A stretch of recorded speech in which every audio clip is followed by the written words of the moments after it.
प्यारे बच्चों, स्वागत है आप सभी का। हम लोग पढ़ रहे हैं B.Sc थर्ड ईयर की न्यूक्लियर फिजिक्स। और आज का हमारा जो टॉपिक है, जो हम आपको पढ़ाने वाले हैं, वो है गीगर नटल। प्यारे बच्चों, इस पर 3 नंबर का क्वेश्चन आपके एग्जाम में पूछा जा सकता है। Discuss the Geiger Nuttall. तो हम सबसे पहले क्या है कि इसे आपको समझाएंगे, उसके बाद हम इसे लिखेंगे और आपको ये लेक्चर कंप्लीट होते होते आपका ये आर्टिकल भी तैयार हो जाएगा।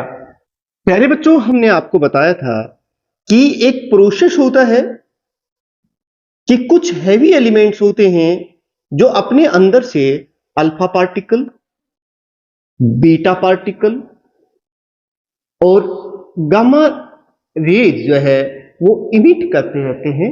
इस प्रोसेस को रेडियो एक्टिविटी कहते हैं। इसके बारे में हम भली भांति जानते हैं। ये जो सब्सटेंसेस होते हैं जिन्हें हम रेडियो एक्टिव एलिमेंट कहते हैं, उनका एक कांस्टेंट होता है जिसे हम कहते हैं रेडियो एक्टिव डिके कांस्टेंट। ये उसकी हाफ लाइफ से जुड़ा हुआ एक कांस्टेंट होता है जिसको हम पहले से ही जानते हैं। अब हम बात कर रहे हैं कि ये जो अल्फा पार्टिकल, आज हमारा पूरा फोकस इसी पर रहेगा। यानी कि जब अल्फा पार्टिकल पैदा होता है किसी पेरेंट न्यूक्लियाई से, जैसे ये पेरेंट न्यूक्लियाई है, इसमें से जब अल्फा पार्टिकल पैदा होता है जैसे 2 हीलियम 4, तो इसमें एक डॉटर न्यूक्लियाई पैदा होती है।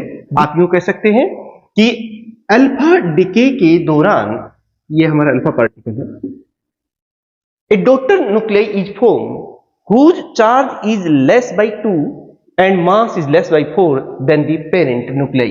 ये डॉटर न्यूक्लियाई है।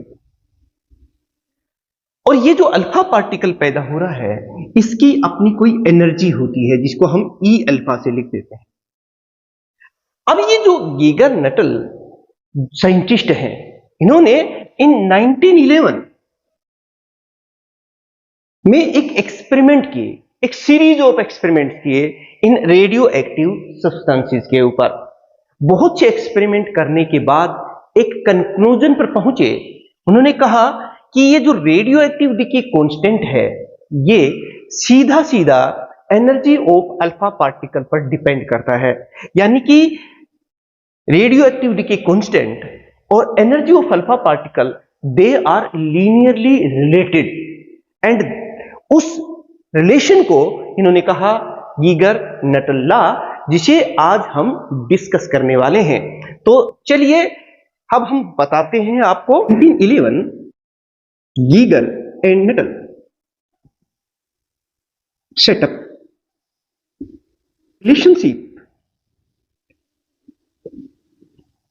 बिटवीन अल्फा डिके कांस्टेंट, क्योंकि अब हम पूरा फोकस अल्फा डिके पर ही कर रहे हैं, alpha decay constant and energy of alpha particle. उस रिलेशन को उन्होंने कहा गीगर नटल लॉ। अब इसे हम आपको थोड़ा सा समझाने की कोशिश करते हैं। देखिए, उन्होंने क्या कहा कि मान लो कि लैम्डा जो है ये है decay constant for radio active element emitting alpha particle. Alpha जो है इसको रेंज कह देते हैं, रेंज ऑफ अल्फा पार्टिकल। पहले मैं इसी की बात करता हूं। आप कहोगे सर ये रेंज क्या होती है? सुनो, जैसे हमारे पास ये कोई भी मटेरियल है और यहां पर ये अल्फा पार्टिकल इंसिडेंट होता है, ये हमारा अल्फा पार्टिकल। अब ये बहुत तेजी से आ रहा है, इसकी बहुत ज्यादा काइनेटिक एनर्जी है, तो ये क्या करेगा, ये इस सब्सटेंस के अंदर जाएगा और कहीं ना कहीं ये रेस्ट में आ जाएगा। यानी कि इसकी जो कंप्लीट काइनेटिक एनर्जी है वो 0 हो जाएगी। और कितनी दूर तक ये किसी मटेरियल में एंटर करता है, ये उसकी रेंज कहलाती है। It is the distance traveled by an alpha particle before comes at rest in a material and it is directly proportional to the energy of the alpha particle. सीधी सी बात है। तो अब देखिए, according to Geiger Nuttal law, this radioactive decay constant of alpha particle and this range are related linearly. According to Geiger Nuttal law, the decay constant lambda and the energy and the range of alpha particle, ये उन्होंने experiment किए और experiments के द्वारा ये relation setup किया, is related as, ये है प्यारे बच्चों। उन्होंने कहा कि log lambda it is equal to a plus b log rl, ये उन्होंने, और ये जो आप देख रहे हैं ना a और b, ये कांस्टेंट है, ये स्टेट लाइन की इक्वेशन ही तो है, y equal to mx plus c, वही तो चीज है यहां पर। मैं लिख भी देता हूं यहां पर कि where a and b are constants, ये तो कांस्टेंट्स है। और एक अभी अभी हमने बात की थी कि ये जो रेंज ऑफ अल्फा पार्टिकल है, it is directly related with, ये देखिए R alpha is directly proportional to the energy of alpha particle, जितनी ज्यादा एनर्जी होगी उतनी ही ज्यादा रेंज होगी। तो फिर ये इक्वेशन क्या बन जाएगी? Now this equation becomes here log lambda is equal to a dash plus b dash log e alpha. ये हमारे पास इक्वेशन नंबर 2 आ गई है। यहां पर again a dash and b dash are the constants, आर अनुतर कौन, वो नहीं है बट कांस्टेंट है, कांस्टेंट से कर। एक और चीज देखिए प्यारे बच्चों, ये जो रेडियो एक्टिव डिके कांस्टेंट है अल्फा पार्टिकल के लिए, ये इस जो मेटेरियल है जिसमें से अल्फा पार्टिकल इमिट हो रहे हैं उसके हाफ लाइफ पर रिलेटेड होता है, उससे जुड़ा हुआ होता है, यानी कि लेम्डा इज रिलेटेड, ये हम पहले से जानते हैं, related with half life of radioactive decay constant. कैसे प्यारे बच्चों, आप जानते हैं कि जो टी हाफ लाइफ है it is inversely proportional to lambda, और ये चीज हमने पहले पढ़ रखी है, ये चीज आ गई। तो फिर ये चीज इस लेम्डा के स्थान पर अगर हम हाफ लाइफ रखें तो ये जो हमारा जो रिलेशन है ये क्या बन जाएगा उसको देखते हैं। आप एक स्क्रीनशॉट लीजिए, फिर मैं इसको आगे आपको समझाता हूं। Equation 2 is modified. अब देखिए प्यारे बच्चों, जब ये कंसेप्ट इस इक्वेशन में डाल देंगे तो ये कैसे मॉडिफाई होगी, एच किस तरह से। अब देखिए कि ये तो हम बात कर रहे हैं log टी की पावर 1/2 हाफ लाइफ का, ये वाला कंसेप्ट हम लेम्डा के स्थान पर डालेंगे, क्योंकि इनको अब हम मॉडिफाई कर रहे हैं तो ये सारे कॉन्स्टेंट्स जो हैं अब बदल जाएंगे। हम लिखेंगे a double dash plus b double dash root e alpha. ये हमारे पास इक्वेशन नंबर 3 आ गई है। और यहां पर आप देख रहे हैं कि ये जो a डैश है और b डबल डैश है, a double dash b double dash, ये कांस्टेंट है, और ये किसके फंक्शन है, ये हमारे डॉटर न्यूक्लियाई के जो एटॉमिक नंबर है उन पर, उनके फंक्शन है।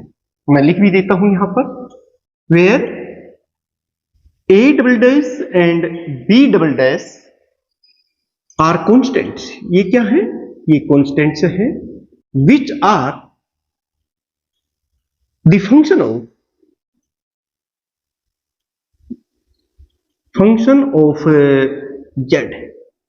इस तरह से है, मैं इनकी बात कर लेता हूं। जैसे a डबल डैश की अगर मैं बात करूं तो ये होता है 1.61, ये आपको याद रखना है, इनको हमें डिराइव नहीं करना है, बस ये आपके उस जेड डी 2 की पावर 3 माइनस 21.4, और जो हमारा b डैश है ये वाला जो कांस्टेंट है ये क्या है? ये है 1.61 ZT। आप कहेंगे सर ये ZT डी क्या है? ये atomic number of daughter nuclei है, where ZD is the atomic number of daughter nuclei.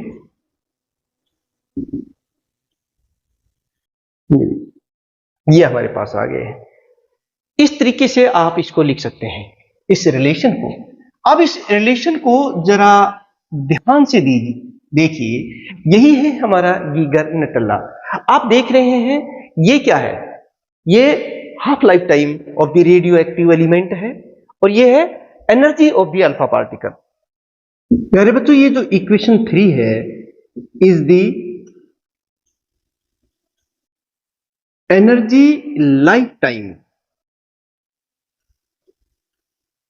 Relation for even alpha emitting nuclei. It represents as, ये देखिए प्यारे बच्चों, अगर हम इनको देखें, इसे ही हम गीगर नटल लॉ भी कहते हैं। एक ही बात है, एक रिलेशनशिप देखिए यहां पर। अगर हम एक तरफ एनर्जी ले लें, यानी कि इधर हम एनर्जी ले लें जो कि मेगा इलेक्ट्रॉन वोल्ट में है, और इधर हम एनर्जी ये देखिए लाइफ टाइम ले लें 1/2, तो ये कुछ इस तरह के रिलेशनशिप आएंगे। आप देखिए, मैं आपको बताना चाहूंगा,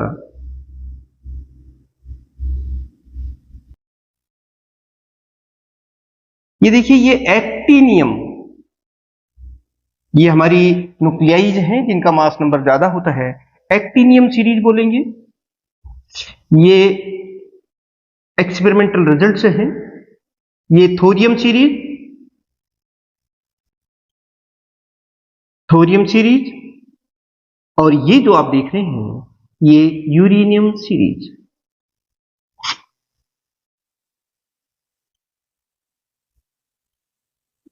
तो प्यारे बच्चों, इस टाइप के ये लीनियर रिलेशनशिप आते हैं।